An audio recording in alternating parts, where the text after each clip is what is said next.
there! Welcome to episode 161 of the WaveBack Music Podcast. My name is Kris. And I'm Matt. And we're here to listen to the most interesting video game music there is. The 3DS eShop is closed, and it has unfortunately taken a lot of original software with it.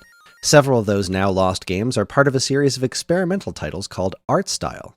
Most of these games had a musical aspect to them, but one in particular took its inspiration directly from Nintendo's Black Box series, resulting in a puzzle game with a remarkable twist on some of the most iconic music in all of gaming. I hope you're familiar with Devil World, because tonight we listen to the music of Art Style PiCTOBiTS for Nintendo DSi. Don't worry, Matt, you don't have to be familiar with Devil World because I skipped those tracks. How you doing?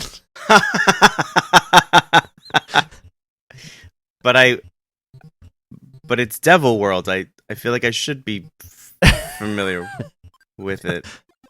Are you actually not? Are you familiar with Devil World at all? No, I have no clue what it is. It's a Famicom game that's kind of like it was Miyamoto's weird take on Pac-Man, sort of. Okay. Never released in America, so it was on Famicom, and you were this little green devil-looking dude, little green, I don't know, imp sort of thing, and then like the devil, who was this blue dude in a red spandex thong-looking thing, would move the camera around. It's super weird. I'll have to look it up. Yeah, because that sounds bizarre.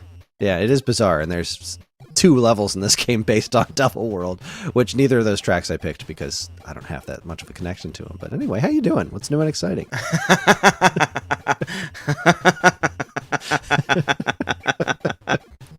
It's been a while. It has. Not for our listeners. No. We're working hard behind the scenes to make sure that there's no more lapses in episodes. We're getting once a month. We're getting new episodes. We're making it happen. Yeah, buddy. Things are good. I can't really complain. I'm happy. I'm healthy, and I'm here. That you are. Yes. And I'm glad you're here. Yes. I'm Where thrilled. here is, I don't quite know, but I'm here. Well, welcome. I'm also here, and I'm ready to listen to some music and bop around to some fun chiptunes. This is such a wild soundtrack. I'm really excited for you and other people to hear it for probably the first time, because I feel like not a lot of people played this game. So, by all means, Matt, let's get started. Hit us with some history. Certainly. Art Style PiCTOBiTS released for the Nintendo DSi as a downloadable title on March 18, 2009. It was part of the Art Style series, which was created by Skip Limited, a company known for many more offbeat Nintendo titles like Captain Rainbow, Gift Pia, and the Chibi Robo series. The Art Style games were smaller, experimental downloadable games for WiiWare and DSiWare that focused on elegant design, creative ideas, and simple-to-grasp gameplay. PiCTOBiTS was unique in that it took its audio and visual inspiration from Nintendo's history, specifically early NES games. In the game, it's your job to manipulate various blocks to complete colored shapes. Once certain shape requirements are met, all cleared blocks are moved to the top screen, where a sprite from a classic Nintendo game is being drawn. The goal is to clear enough blocks or bits to complete the image without filling the playfields on the bottom of the screen. So it's like picture and then the bits, PiCTOBiTS. Get it? Oh. Super clever. Clever. The music in PiCTOBiTS is largely taken directly from the original games it heralds from. Songs from Super Mario Bros., The Legend of Zelda, and Excitebike are played with the same instruments as their original releases, or a very close approximation, except here the music has been dissected and enhanced in a number of ways. However, the songs never outpace what could technically be produced by original hardware, as far as I can tell, which makes for some truly remarkable remixes. As far as I can tell, the game's music was put together by YMCK, a Japanese chiptune band that I don't really know a whole lot about, but this stuff's awesome. So, Matt, do you have any history with this game? Not with this particular game, but this style of game. I forget which one I've played over the years through emulation and stuff. I'm a fan of these games, though. I enjoy a good puzzler. And of course, I love, 16 and 8-bit. I have the nostalgia for it and stuff, but I've never played this one in particular. Yeah, this is a really... I've never played anything quite like this. I mean, obviously, I love Falling Block puzzle games. They're great. Yeah. This one, I don't know how well I described it in the... I used the word manipulate in the script, and I don't think that's really quite right. The blocks that fall come down in these patterns, and you don't manipulate the blocks so much as you place them. Mm-hmm. There are a bunch of blocks on the screen, and you have to pick them up with the stylus, and you kind of load them up like ink in a pen. And then you draw or place the blocks however you want them, where the falling blocks will then fall into them and create shapes of those specific colors and move up to the top screen. It's really a wild experience, and I heartily recommend like watching a video of gameplay for it. There aren't actually a lot of videos of gameplay of this, which is pretty crazy. That's why I feel like so few people have played it, because I haven't found very many videos of it. There is one absolutely insane video where somebody did one of those tool-assisted speedruns. Mm-hmm. So, a computer is figuring out the best way to play the game, and they beat all the levels in a matter of seconds with just completely insane combos that no human could ever come up with, which is really fun to watch, but that misses out a lot of the experience of playing the game. So I discovered this game back when the eShop was still around, early 3DS games. I didn't actually pick this up on DSi. I picked this up on the 3DS, and I had heard of the art style series before, and then I tried one of them on Wii, I think, and thought it was really neat. And then I went looking for other art style games because I heard they were on the DS, and I saw the little in-shop trailer for PiCTOBiTS, and was like, oh, this looks right up my alley. And then I wound up playing it. It blew my mind of how cool the music was. So what we're going to be listening to is the music all, pieced together in a row. And what happens is that the more you fill in the sprites at the top of the screen, the more the picture gets drawn, the more intense the music gets. So it's not really based specifically on a time. It's all like, well, the music will change into the next level of intensity as you complete certain amounts of the pictures. So it's not procedural. Yeah, it's procedural, not procedurally generated, but the music itself follows along with your actions in the game, which is really cool. Okay, I'm ready. So we're gonna jump into our first track. The first track is from Super Mario Brothers. This is, I decided to skip straight to this second stage in the game, because the first level is the original Super Mario Brothers theme, but it doesn't do a lot of what this game does extremely well, which I think this one illustrates kind of a good starting point on, is where it takes those songs and goes in really interesting and fun directions with them. Okay. So this, I won't tell you which song from Super Mario Brothers it is. I think you'll figure it out pretty quickly. But this is Stage 2. Super Mario Brothers Part 2 is the name of the track from Art Style PiCTOBiTS. Enjoy.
There you have Super Mario Brothers Part 2. Yes, I know. It's a little bit weird. What'd you make of that one? It was a great kind of weird. I liked it a lot, actually. I thought it was a lot of fun. I'm a big fan of reinterpolations and stuff like that. I do love the idea of a song coming together piece by piece, which is kind of ironic because that's how this game operates, and to some very heavy degree. I did like the ending where it's like, oh, we gotta hurry, you know, like you know, you're talking classic tracks here. A lot of fun. I dug it a lot. Cool. This is really more like an introduction of what you're gonna see. It gets so much wilder. The things they do with these songs gets so very much wilder. That was just a nice little intro. So I don't have a lot to say about it either. It's such a simple song to begin with. So playing with it in that regard was pretty fun to listen to. And again, I can't stress enough, as far as I know, all of this is done within the limitations of what the NES or Famicom was capable of. I'm pretty sure at no point are they using more tracks than an actual one of those old systems could produce, which I think makes a lot of this stuff really interesting to listen to. So moving on to our next track is based on Balloon Fight. Now, some of these songs are going to incorporate various pieces of other songs from those same games. Like the Super Mario Brothers ones are usually just like, here's a song from Mario Brothers that we're going to mess around with. But something like Balloon Fight doesn't have a lot of music in it, so you're going to take pieces of various songs and kind of mush them together into a singular thing, which happens with a couple of the games that we're going to listen to. So this is Balloon Fight, the original song by Hip Tanaka. Great. There's like one song in Balloon Fight that's an actual song, and it's like the song from Balloon Fight that everybody recognizes. And this is a great take on it. So here is Balloon Fight from PiCTOBiTS. Enjoy.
That was Balloon Fight. That was very unexpected. Yeah. But like, like in the best possible way. I do, yeah, I'm not a big Balloon Fight player, but I definitely know that song, so it was great to hear it. Yeah, it's even if you're not a huge fan of the game, that tune is so iconic. It's been utilized in Smash Brothers and all kinds of stuff over the years. What's fun about this one is at the beginning part of it, there's a little short melody that plays whenever you start a stage in the single player game, the regular version of the game, and they incorporated that into the beginning part of it. That was the do do do do do do do. That was happening in the beginning, and then in the middle it sounds basically just like the balloon trip mode where you're dodging all the little electric things, and that's the song that everybody knows. And then it just kind of explodes into this like fun higher energy version of it, which I thought was really cool.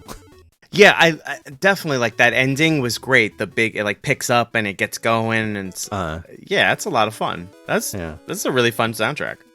Yeah, and it just keeps going from here in fun and exciting ways. I love the way the entire soundtrack builds. Like every track does more crazy things with the songs, which is a fun evolution to listen to. So jumping into our next song comes from Ice Climber. There were 2 Ice Climber levels. I only chose the one. This is Ice Climber Part 1. They're both very good.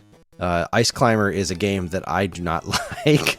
No, I don't either. I like the music. I like the look of the game. I like the idea of the game. I like everything about this game except actually playing it. It's just not fun. But this is a really cool take on some of the Ice Climber music, which I'm sure you'll recognize if you've played it, or if you've played Smash Brothers. I'm sure you've heard something like this in the past. So here is Ice Climber Part 1 from PiCTOBiTS. Enjoy.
They all kind of end like that.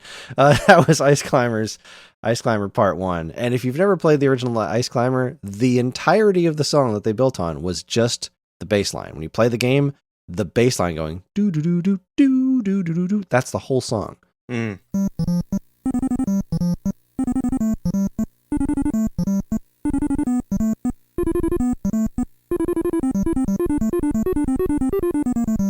And then everything else here was just fun riffs on it, which brings me lots of joy. Yeah. It's such a simple bass line too, right? But it's a very classic bass line for me. I'm surprised I never tried to learn that.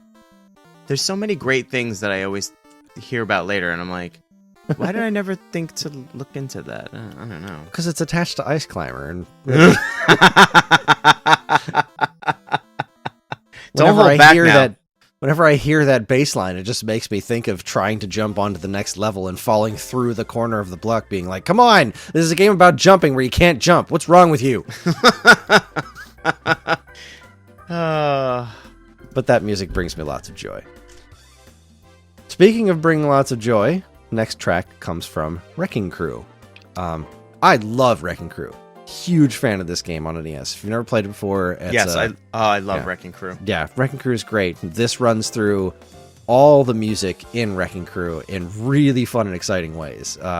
This I felt like was the first song in the game that really goes overboard in the playing with the music direction. It's super fun. So let's jump right in. Here is Wrecking Crew from PiCTOBiTS. Enjoy.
I like how it just ends. Yeah, just done. Stop. Okay. Thank you. So the first chunk of this is obviously it's not doing anything wild. It's just playing the great music that's in Wrecking Crew, and then you get to the bit where it transitions to that tune that it plays when you finish a level, and it goes into the bonus stage music, and then it just goes completely bonkers. I love that bit. Oh, it's so fun. I really want to play Wrecking Crew right now. What a freaking fun game. Yeah. I feel like this might almost be unfair because it had a lot of good music. Or I should say the music that it chose is really, really, really good. So it might have had an unfair advantage, and this might be unfairly my favorite one. But nonetheless, they did a great job with it, right? Putting it all together and building it up and you know, letting it crescendo into something really, really cool. But then, of course, I jokingly said I love the ending, but I love the ending. I love stuff that does that sort of thing where it takes you, you know, if you're like me, it's building me up and I'm like, yeah, and I'm all hyped and I'm like, this is great, great, great, great, and then it just stops dead and I'm like, oh, what do I do with all this emotion? So obviously this music, that the end of all these songs just keeps looping and looping until you finish the stage, right? So there is no natural ending to most of the songs because they just they stop whenever you stop. But the fact that this one, that whole middle part there, when it builds on the it just goes in these totally original riffs and expansions on that bonus stage music for a while there is just so ridiculously cool, and then it ends on the Golden Hammer theme. And that's what just that sounds basically just like it does in the NES game, but everything before that was that's the stuff that really knocks my socks off, where it just takes the basic rhythm and just starts jazz style riffing on it, just completely expands on it, plays with the notes, dances all over the place. It's a super, super fun. Yeah, I'm digging this so far. It's a lot of fun. All right, this next one is a super fun experiment because the next game is Baseball. NES Baseball. A game that has almost no music in it at all. There's the sound effects for throwing and catching, and there's the title screen music, which is also the same music that was used in, I think, volleyball and pro wrestling. All had the same exact title screen music. So if you've played pro wrestling on NES, you probably recognize the one actual song that's in here.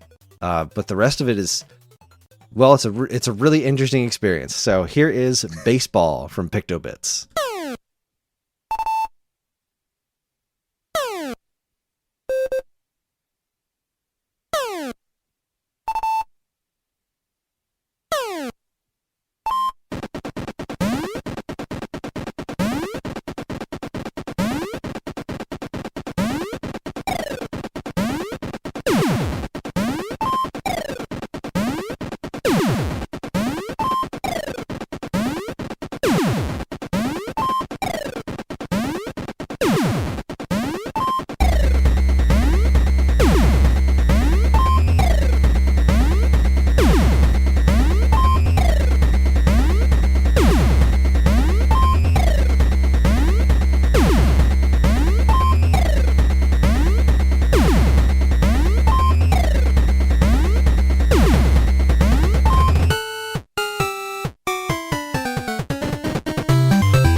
I stand by what I said. That's so ridiculous.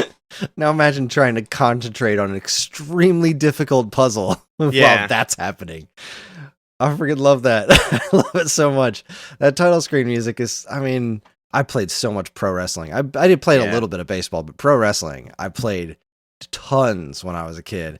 And so that title screen music is just like, it's just a little ditty. It plays for a couple of seconds.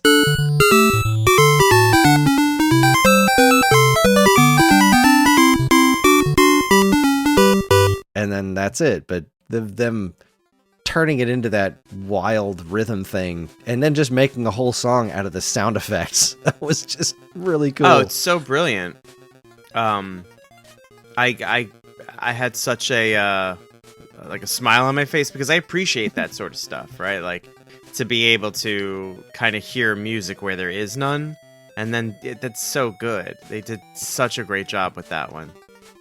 This might have actually edged out the Wrecking Crew, but just so barely, right? That builds up, and then kind of the hesitation, the little like breather, and then just wallop you with the bass line, and then it's so good, just so good. What's extra fun about this is that I'll never forget the first time getting there, being like, "What is this?" Mm-hmm. Because they don't tell you what the stage is when you play it. It just says stage 8, and then you start playing. You're like, "All right. What is this? What am I listening to? What am I drawing?" Because you don't know what sprite you're drawing. Okay. You don't even necessarily know what game it's from if you haven't beaten the level. They'll tell you what it is after you beat it so that you can go back and play it again. But the first time you play it, it just says stage 8, and you have to figure it out from there. And when I figured out it was freaking baseball, I was like, what? How did you do this? It's absolutely crazy. Yeah, love it. Love. Yeah, this was a lot of fun. This is a lot of fun. Okay, next up is Excitebike. One of my favorite games as a kid. I used to play the hell out of this. I'd build my own levels, and I'd make them the worst possible, like, crashing all the time. Excitebike, not a game famous for having much music. Correct. Just like baseball, there's very little music in Excitebike. So, I think you will enjoy this one for the same reasons you enjoyed baseball. I have a feeling, yes. Here is Excitebike. Enjoy.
Wow.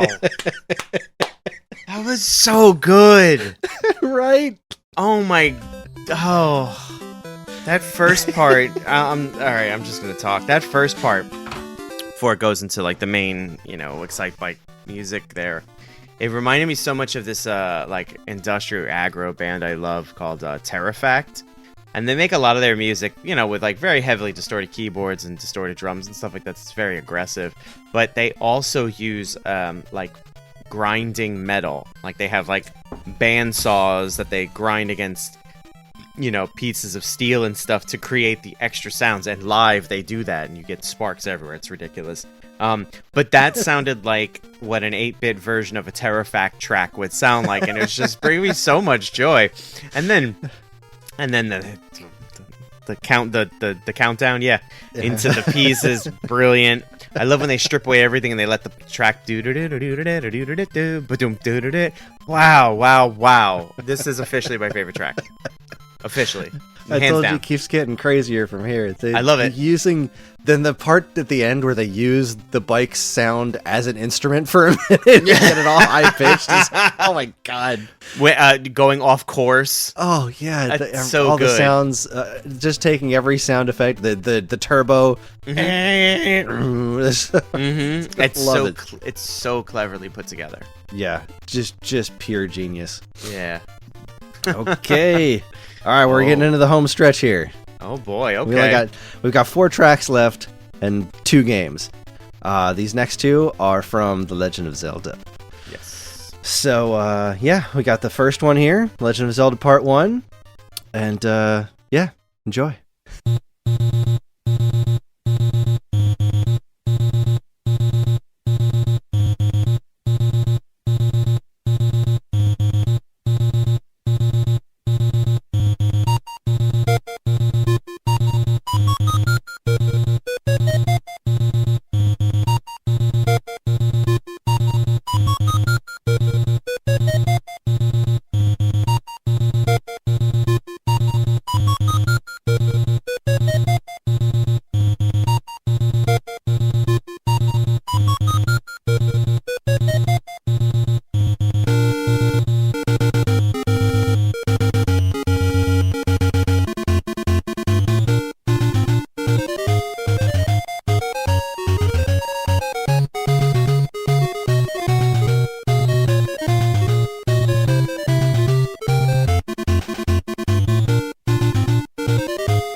So I guess I'll just mention a caveat.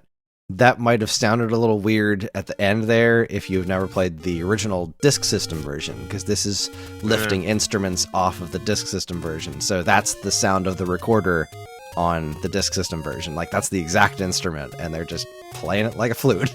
And the little chimey sounds as, like, the song...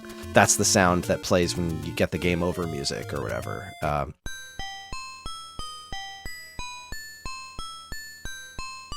Yeah, it's I feel like it's not quite as crazy as the Excitebike one, but it's crazy in a different direction. It's just really pleasant and interesting, kind of messing around with the Zelda theme. Love it. Yeah, I think you hit the nail on the head for me, right? It's, like you said, it's not as crazy as Excitebike, but it's crazy for different reasons. I mean, The Legend of Zelda has such a iconic soundtrack, and you get a lot to draw from, right? What do you pick? What do you mess with? And I think they did a fantastic job here. Hearing some of those pieces smashed together, and then some of those parts kind of interpolated. It's fantastic. I had the dumbest smile on my face. Like you couldn't tell me nothing. That was such a great piece of music. Well, time to get back to the crazy stuff. Okay. So you imagine there's not a whole lot more music in the original Legend of Zelda. Right. But one of the coolest songs remaining from the original Legend of Zelda is the song for the final dungeon in the game. So here is Legend of Zelda Part 2, back to Crazy Town. Enjoy.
Holy cannoli!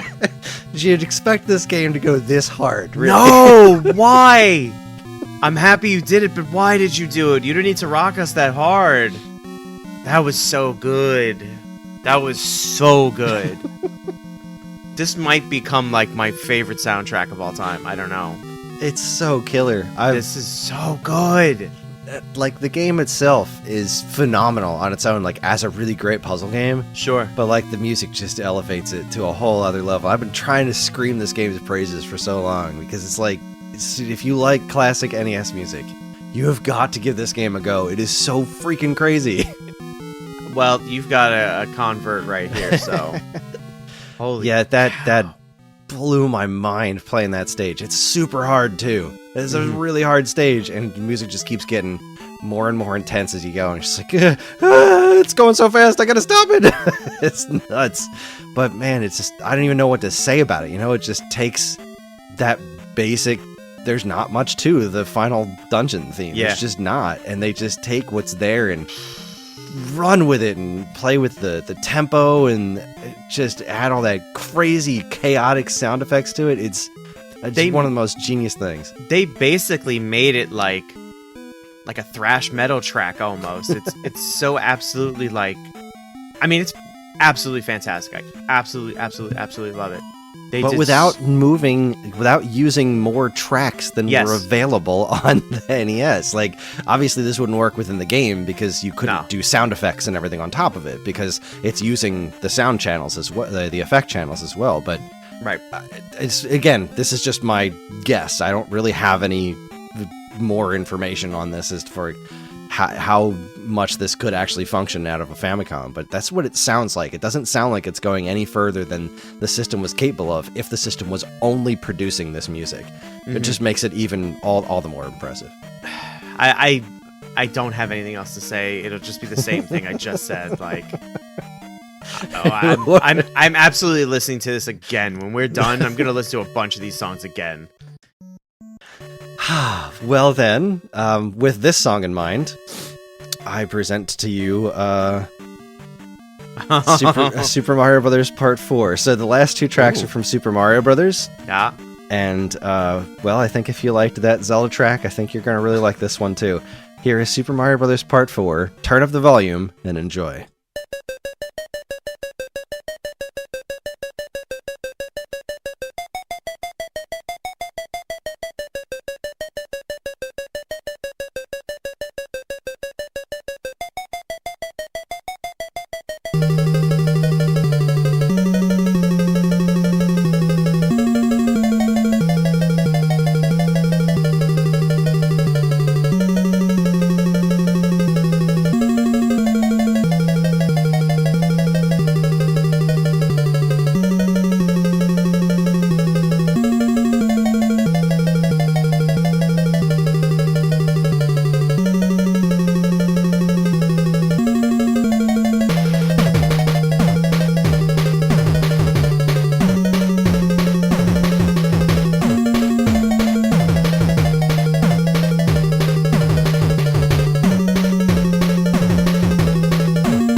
Stop it!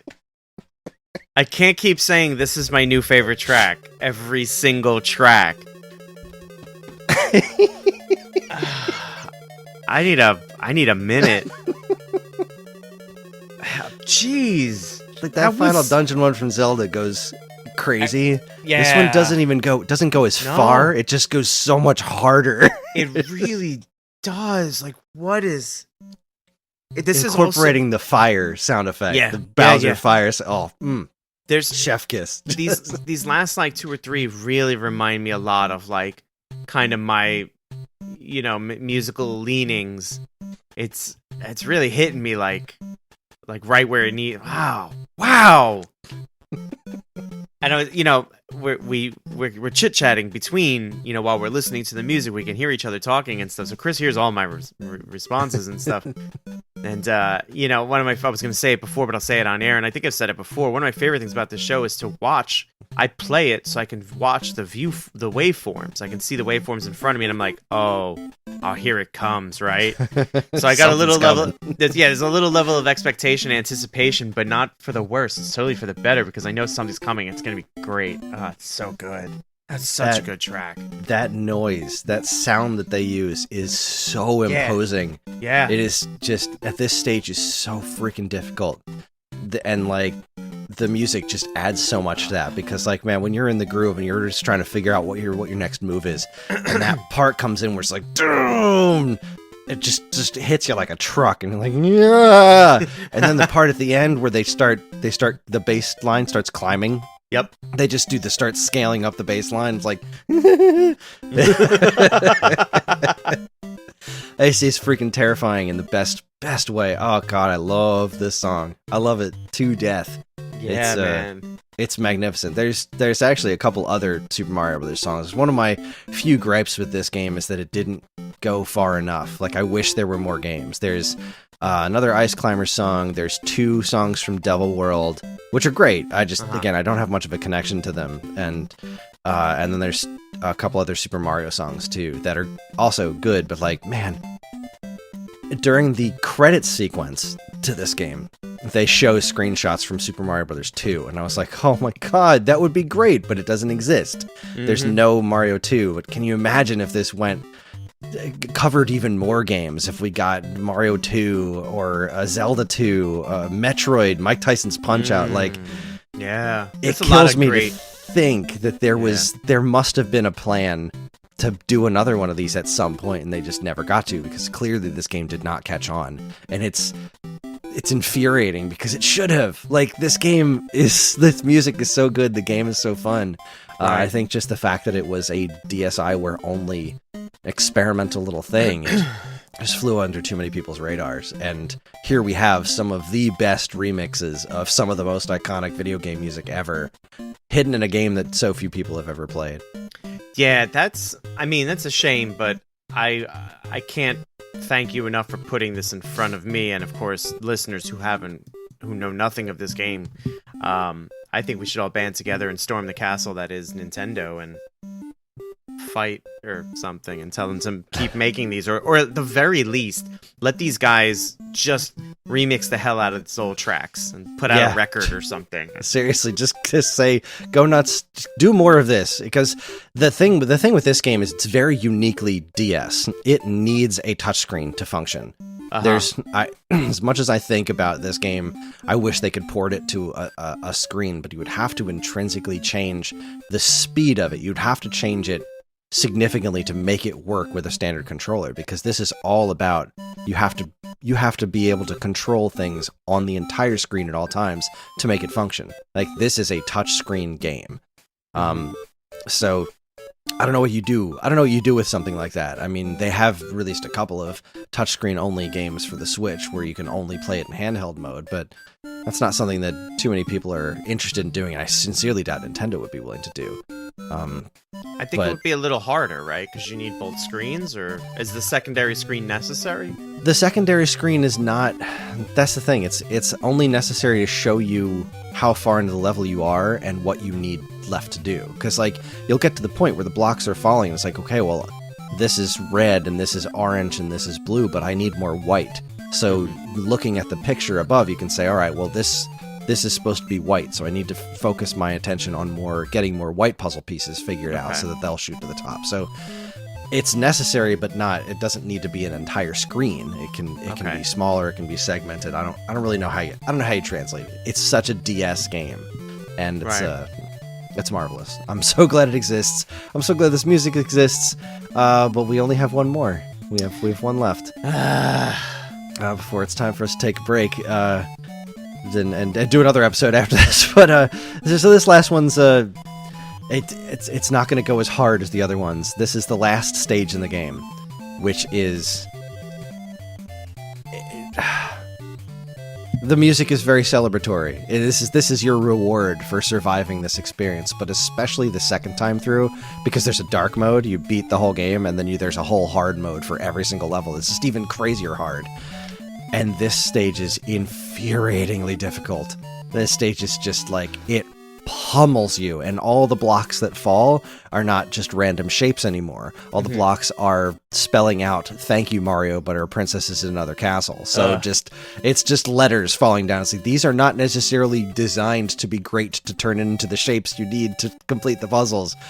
It is super challenging. It took me forever to beat this last stage on dark mode, but I finally did, and this music is a wonderful send-off for this game. So here is Super Mario Bros. Part 5. Enjoy.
And the fireworks to send you off. That's that was the last one. The fun of this one, I think, for me, the first time I heard it was trying to figure out what the heck it was. Like, what is this song? What's the first part of this level? Like, what's the song you're trying to play? And it's when you it's the regular reach the end of a level.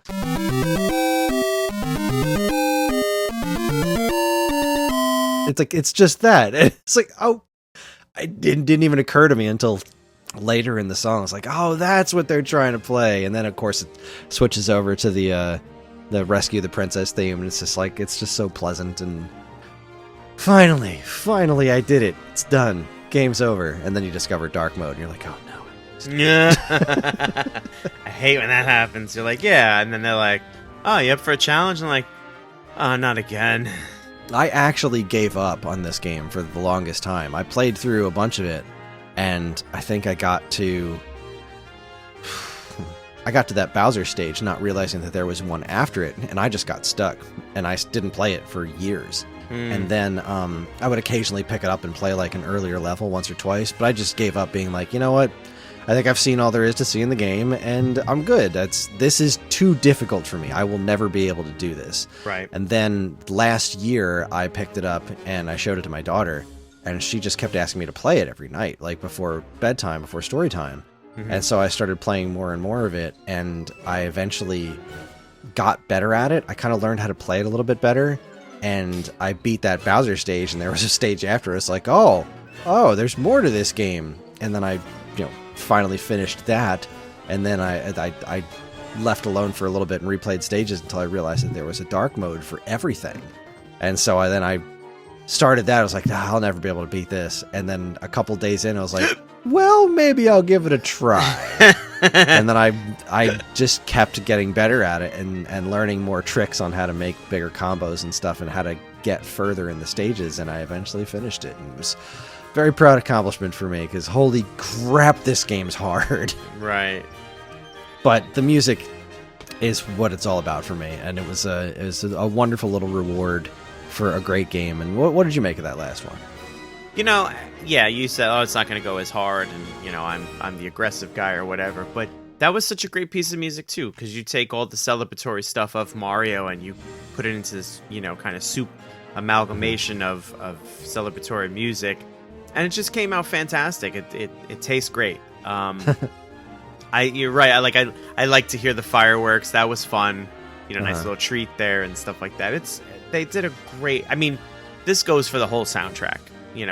Everything you've played me today, fantastic. Just I said it a bunch of times during the episode, but I love when someone takes a thing and does a remix, interpolates it to a certain degree, and just kind of gives it, like, almost breathes new life into it. It's just, they just did such a great job. Yeah, it's remarkable. Yeah, really blew my mind. And the songs that you didn't hear are also great. I don't want you to think I skipped any bad songs. Like, right. The original Super Mario Bros. Theme is the first stage, and it is unfortunately extremely basic. There are a couple of neat little flourishes, but that's the build of the game. Like, if you listen to the way we listen to it, it gets crazier and crazier the further you go into the game. So that's when I was thinking, was like, that first Mario track that we listened to is, oh, this is good, it's clever, it's quaint, it's cute. But by, now you're listening to the final Mario, and you're like, wow, how did we get here? But it makes a total how do I put it? It makes total sense, right? And yeah, to see the transition from early to late is fantastic. Yeah, the evolution of the music and how much crazier they get is really fun, and this whole game is wonderful. I wish I could tell you to go out and buy it, but you can't. eShop's closed; it's gone. So get your eye patch on and sell the 7 Cs if you want to try this game out. It's really the only way to do it. That was a very clever way of saying that. I really appreciated that. Meanwhile, I was just gonna be real blunt about it and be like, "Hey, well, it looks like you got it." Go steal it. Yeah, we're not advocating. We're not condoning. We're gonna wrap it up. That's what we're gonna do. We sure are, and that is our show. Join us next time when we'll be covering another listener request. This time it is Xenogears. This is a game that I've always wanted to get into, but never managed to for various reasons. I hear it's got a heck of a soundtrack, and I am very excited to hear what it has to offer. I have so little experience with Xenogears, it's ridiculous. Yep. Same with you, right? Not. Yeah, I've the only Xenogears stuff I know is in Legend of Zelda: Breath of the Wild. Oh, there you go. Well, we here at the WaveBack podcast are incredibly grateful to everyone who listens, and we love communicating with you when we can. We have a couple of ways you can do that. There's the Geekade Discord channel, in which we have a WaveBack chat where we frequently discuss all manner of stuff relating to video game music and whatever our next episodes are going to be. Of course, you can always still send us an email at mail@geekade.com, and while you're at it, check out our social media channels, which you should totally follow, like, and subscribe to if you haven't already. WaveBack and other Geekade podcasts are made possible thanks to the Geekade Patreon page. There, patrons can get access to a monthly podcast topic and recording schedule, get early access to most of Geekade's shows, including this one, and more. If you've enjoyed our podcast over the years, follow the link in the description and give it a look. We really appreciate it. And finally, as always, be sure to check out all the other great content on our site, or geekade.com. Tonight, we're going to leave you with the end credits music, which is super fun. So there is a little bit of original music. At the very top of the episode, you heard what was the title screen, which is it's a 30-second piece of music. And the end credits is exactly what you would expect. It takes that 30-second snippet from the title screen and turns it into something bigger and grander that also incorporates pretty much all the songs throughout the course of the game as well. It's a genius piece of music and a wonderful, wonderful end credit sequence to a really wonderful game that is tragically currently lost to time. So here are the end credits theme. Thank you very much for listening, and we'll see you next time.